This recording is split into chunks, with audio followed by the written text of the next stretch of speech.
له تعظيما لشأنه وأشهد أن محمدا عبده ورسوله الداعي إلى رضوانه والصلاة والسلام على آله وأصحابه إخوانه أما بعد.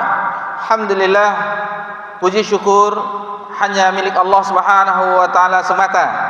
Salawat beriringkan salam kepada Nabi kita tercinta Nabi Muhammad sallallahu alaihi wasallam. Bapak-bapak, ibu-ibu jamaah Masjid At-Taqwa yang semoga diberkahi dan dirahmati Allah Subhanahu wa taala.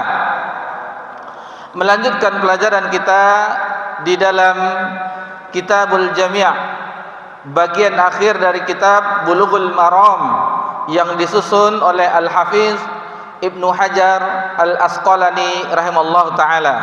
Kita masih berada di bab yang keempat, yaitu bab yang menjelaskan tentang peringatan dari akhlak yang buruk. Peringatan dari akhlak yang buruk.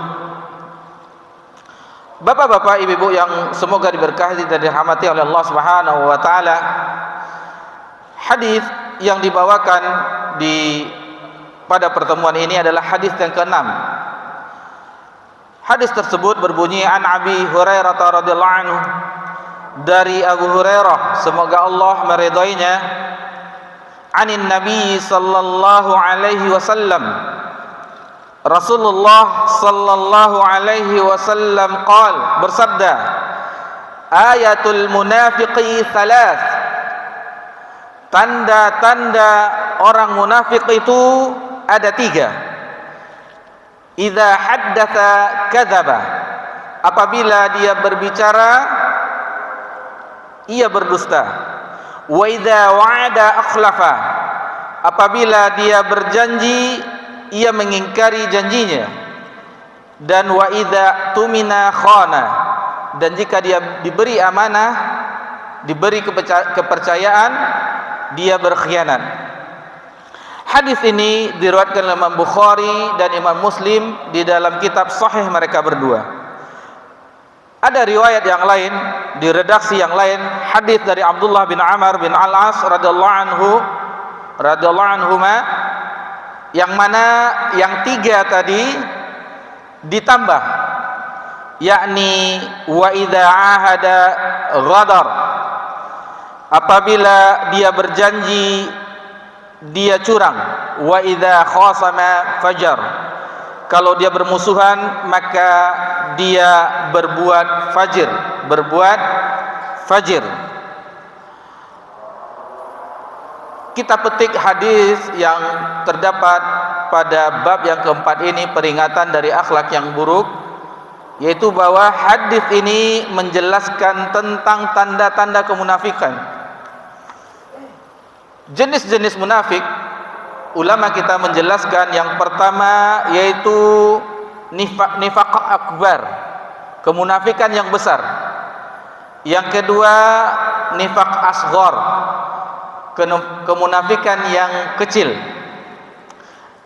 Nifaq akbar, kemunafikan yang besar, itu adalah perbuatan kufur yang menyebabkan seseorang keluar dari Islam, atau disebut juga dengan nifaq i'tiqadi, yaitu i'tiqad, nifaq kemunafikan keyakinan dengan bentuk menyembunyikan kekufuran, menampakkan keimanan.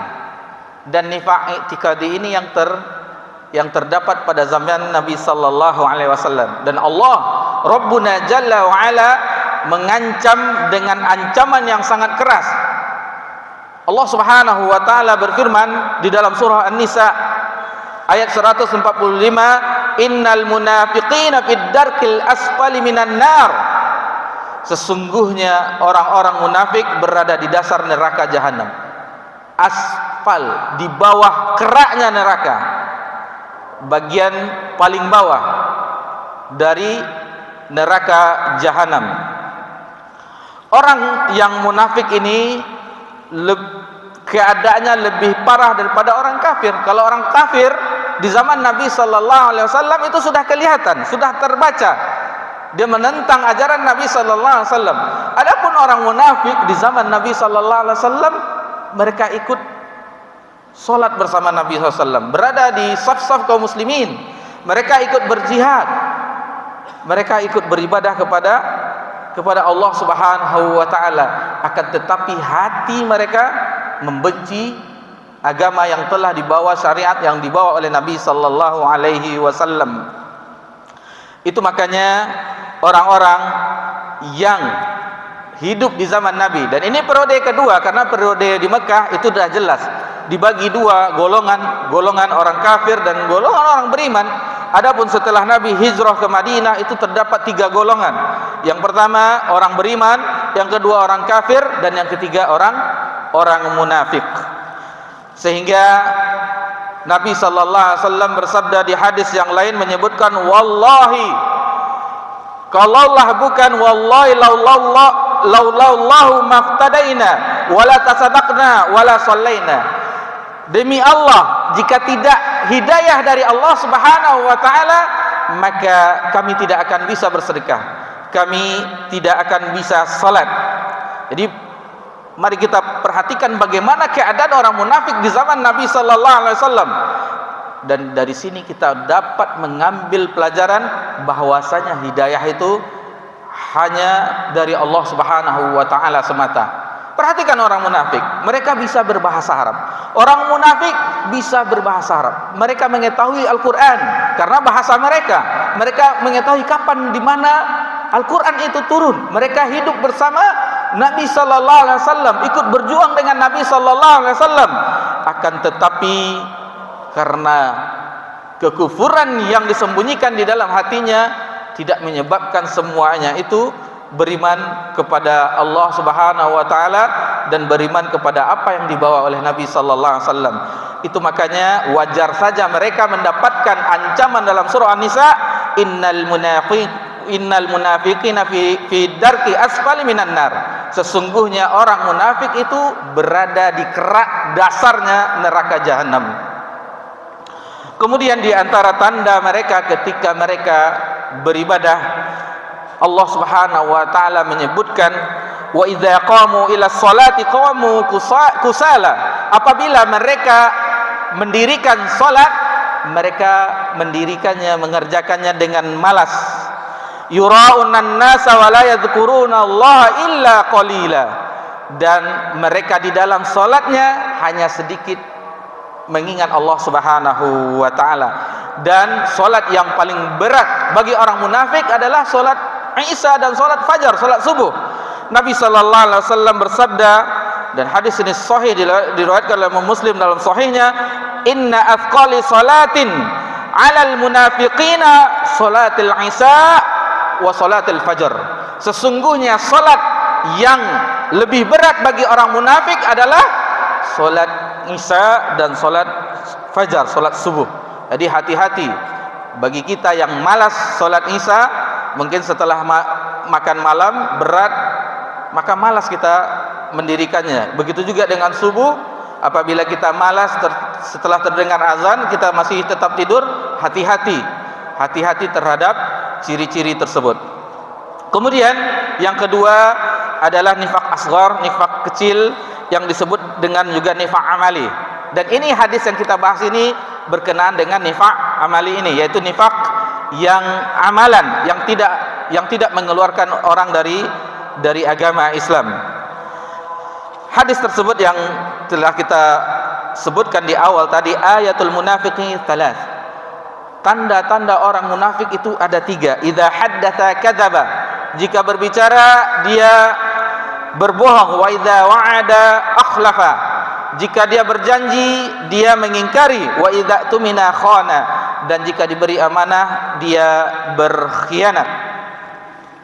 Bapak-bapak, ibu-ibu yang semoga diberkahi dan dirahmati oleh Allah Subhanahu wa taala. Jadi walaupun itu nifaq akbar, nifaq asghar, itu muaranya sama. Muaranya sama, yaitu antara tidak serasinya lahiriahnya dengan batiniyahnya. Itu sama muaranya. Jadi orang-orang yang nifaq, orang-orang yang munafik tidak sama lahiriahnya dengan batinnya. Waliyazubillah. Dan inilah yang ditakutkan oleh para sahabat. bukan kita yang ada di zaman ini di tahun 1446 Hijriah, akan tetapi para sahabat Nabi mengkhawatirkan akan terjangkiti dalam hati mereka nifak ini. Sebagaimana disebutkan oleh Ibnu Abi Mulaikah, dia berkata, adraktu 30 min ashabin Nabi sallallahu alaihi wasallam. Aku telah berjumpa. Jadi Ibnu Abi Mulaikah ini adalah seorang generasi tabi'in, berjumpa lebih dari 30 orang sahabat Nabi. Tetapi dia tidak berjumpa dengan Nabi karena Nabi telah wafat. Jadi hanya berjumpa dengan sahabat Nabi SAW, dan itu dia jumpa itu lebih dari 30 orang sahabat. Mereka kulluhum yakhafun nifaqa ala nafsih.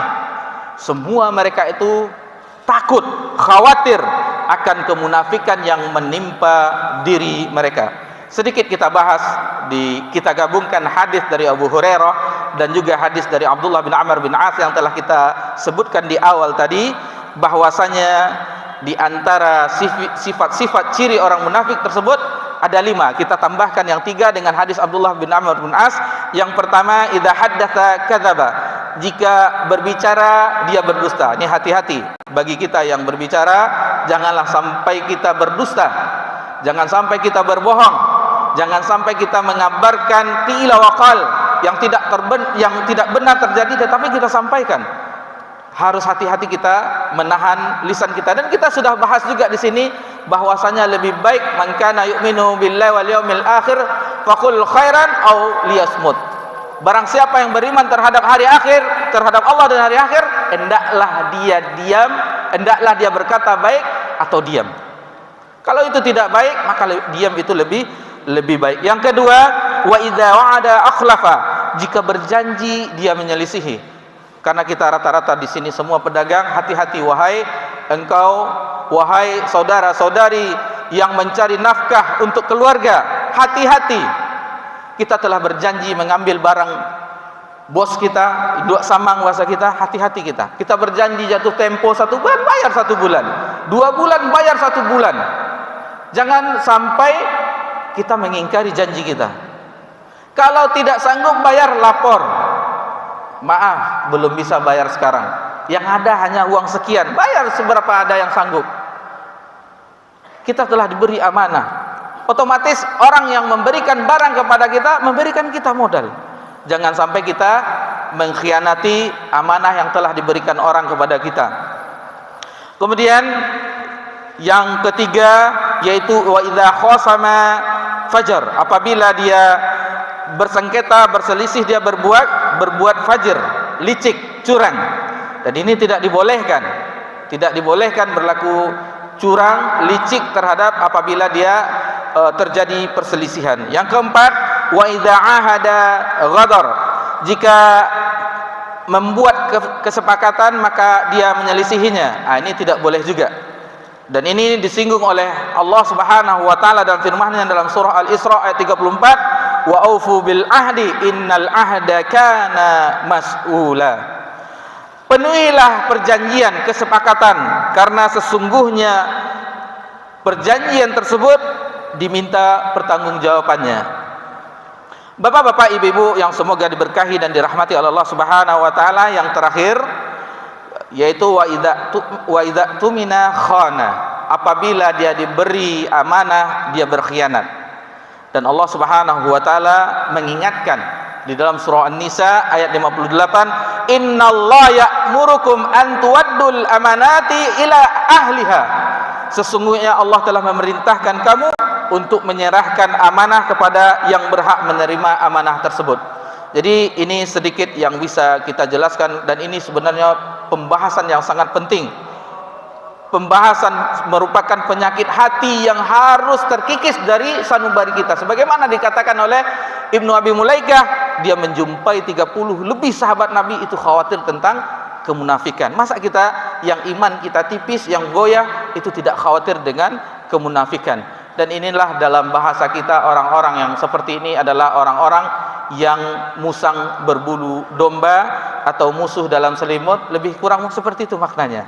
Jadi jangan sampai kita seperti itu, menampakkan keislaman kita tetapi hati kita mengingkarinya. Wallahu taala alam. Semoga Allah menjauhkan kita dari sifat-sifat munafik ini sejauh-jauhnya dan membersihkannya tentu dengan taufik dari Allah Subhanahu wa taala. Mohon maaf jika terdapat salah dalam menyampaikan. Subhanakallahumma bihamdika asyhadu an la ilaha illa anta astaghfiruka wa atubu ilaik. Wassalamu ala nabi Muhammad sallallahu alaihi wasallam wa ala alihi washabbihi ajmain. Walhamdulillahirabbil alamin. Wassalamualaikum warahmatullahi wabarakatuh.